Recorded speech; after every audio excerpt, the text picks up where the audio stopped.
So we have a square root in the bottom. That's the big thing we want to get rid of. Okay, it's just a convention not to have square roots in the denominator. So since there's two terms here, we can't just multiply the top and the bottom by square root of 3 because then we'll have a square root of 3 attached to this term.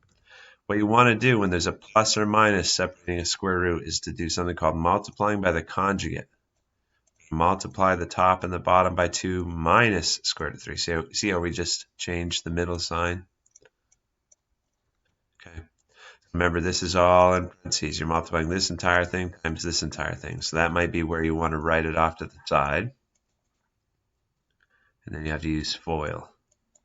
If you're not sure what FOIL is, you probably have another method for multiplying binomials. Whatever you'd like to do is fine. I always just draw the arrows to make sure I multiply each term in the first parentheses to each term in the second parentheses.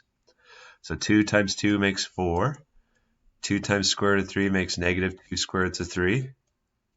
But then this isn't by magic. This is because we multiply by the conjugate. Look, now we're going to have 2 plus the square root of 3. Those perfectly cancel out.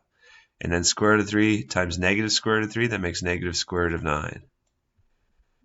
So if we simplify, the middle term cancels out. Square root of 9 is 3. The whole thing equals 1. So the entire denominator is now changed to be just 1. Much simpler, right?